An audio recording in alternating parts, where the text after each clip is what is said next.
प्रिय साथियों, आज के वीडियो में हम एक ऐसे विषय पर बात करने के लिए जा रहे हैं जिसने एक दो चार नहीं बल्कि लाखों लोगों को भ्रम में डाल रखा है। आचार्य प्रशांत, इन्हें आपने जरूर सुना होगा, यूट्यूब पर जरूर देखा होगा। इनके यूट्यूब पर 60 मिलियन के लगभग सब्सक्राइबर हैं। ये जो कहते हैं, इनका कहना है कि मृत्यु के बाद कुछ भी नहीं बचता, जो जहां था वहीं समाप्त हो गया। ये आगे कहते हैं, कोई जीव किसी योनि में नहीं जाता, सब मन की कहानियां हैं। दूसरी तरफ भगवान श्री कृष्ण श्रीमद् भगवत गीता में कहते हैं, जैसे मनुष्य वस्त्र बदलता है वैसे ही जीवात्मा शरीर बदलता है। तो क्या वेदांत जीव के और जीवात्मा के अस्तित्व को नकारता है, आत्मा के अस्तित्व को नकारता है? क्योंकि आचार्य प्रशांत तो वेदांत मर्मज्ञ है ना। ये जो बात कह रहे हैं उसमें कितना सच है? कहीं ऐसा तो नहीं कि हमें आधी अधूरी या आधी सच बात बताई गई है। आपको मिलेगा यहां पर पूरा विश्लेषण, पूरी बात खुलेगी आपके सामने श्लोकों के साथ। तो आप जुड़े रहिए नरेश चौहान के साथ। चैनल यही है सच में। श्रीमद् भगवत गीता में भगवान श्री कृष्ण कहते हैं, वासांसी जीर्णानि यथा विहाय नमानि गृह्णाति नरो प्राणी तथा शरीराणि विहाय जीर्णानि संयाति नवानि देहि। जैसे वस्त्र पुराने हो जाने पर व्यक्ति उन वस्त्रों को त्याग कर नए वस्त्र धारण कर लेता है, वैसे ही जीवात्मा अर्थात देही पुराने शरीरों को त्याग कर नए शरीर धारण करता है। यहां तीन बातें बिल्कुल स्पष्ट हैं। जीव है, शरीर नाशवान है और पुनर्जन्म है। श्रीमद् भगवत गीता के एक और श्लोक में देखिए, भगवान कह रहे हैं, न जायते म्रियते वा कदाचिन्नायम भूतवा भविता वा न भूय है अजो नित्य शाश्वतोयम पुराणो न हन्यते हन्य माने शरीरे। अर्थात आत्मा किसी भी काल में ना तो जन्म लेता है और ना मरता है। शरीर के मारे जाने पर भी आत्मा का नाश नहीं होता। यहां पर भगवान ने जो बात कही है वो कही है जीव के अज्ञानी स्वभाव को देखकर उसे समझाने के लिए। अब देखिए कठोपनिषद में ऋषि क्या कह रहे हैं, न जायते म्रियते वा विपश्चित नायम। यह आत्मा ना तो उत्पन्न होता है और ना ही मरता है। यह किसी भी कारण से उत्पन्न नहीं होता और किसी भी कारण से मरता नहीं है। और कठोपनिषद के ही एक और श्लोक को आप जरा उसकी दो तीन शब्द जरा ध्यान से देखिए। मैं यहां स्क्रीन पर भी दे रहा हूं हमेशा की तरह। यथा कर्म यथा श्रुतम। इसका अर्थ है कि कितने ही, जो आप पूरा श्लोक देख लीजिए यहां पे और फिर भाव भी देख लीजिए, कितने ही जीव अपने कर्म और ज्ञान के अनुसार कहां प्राप्त होते हैं? विभिन्न योनियों को प्राप्त होते हैं। और कितने ही जीव कहां प्राप्त होते हैं? वो स्थावर हो जाते हैं। स्थावर का अर्थ होता है स्थिर हो जाते हैं, ना कहीं आते हैं ना कहीं जाते हैं।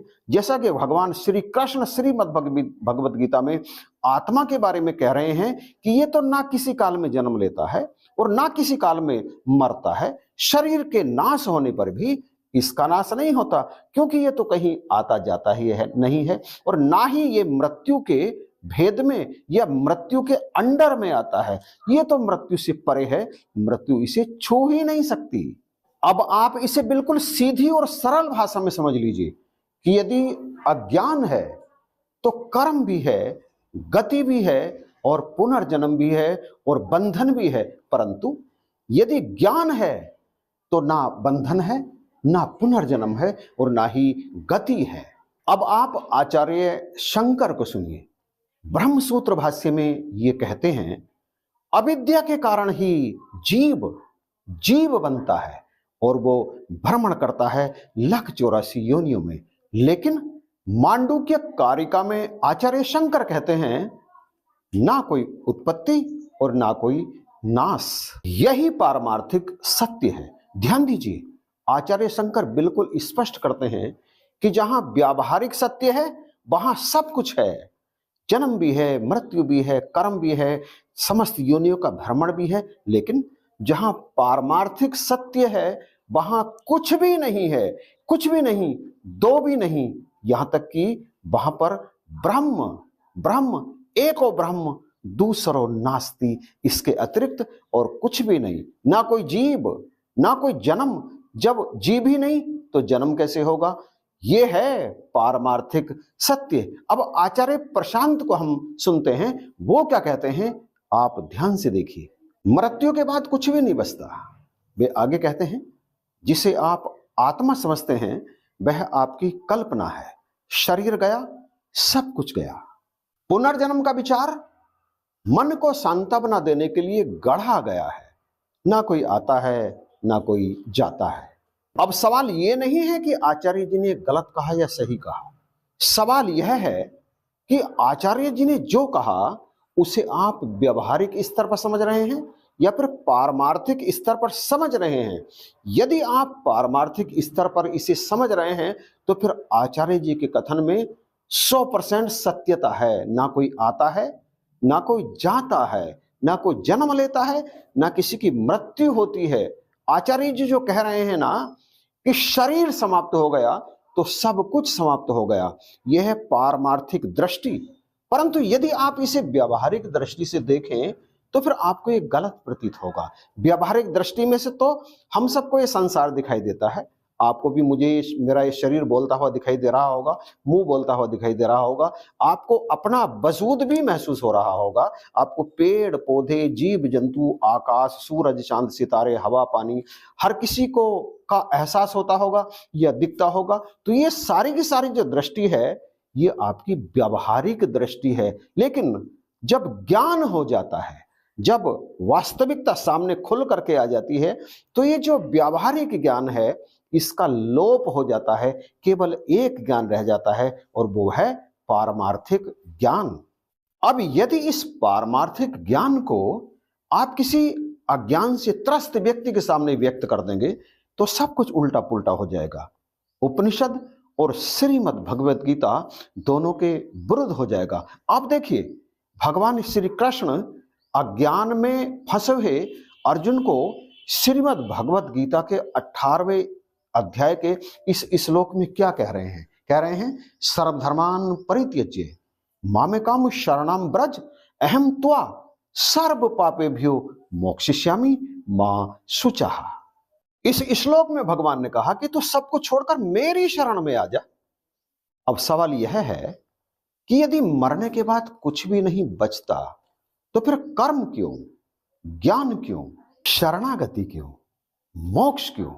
भगवान श्री कृष्ण अर्जुन को सबसे पहले जीव के विषय में बता रहे हैं, पुनर्जन्म के बारे में बता रहे हैं, कर्मों के बारे में बता रहे हैं, सब कुछ सांसारिक ज्ञान भी दे रहे हैं और अंत में अज्ञान का नाश कर रहे हैं कि सब कुछ छोड़ दे, तू मेरी शरण में आ जा, मैं तुझे सबसे मुक्त कर दूंगा, सबसे, सारे धर्मों से, सारे कर्मों से, हर योनियों में जाने के चक्कर से सबसे तुझे मुक्त कर दूंगा। बस क्या कर, तू मेरी शरण में आ जा।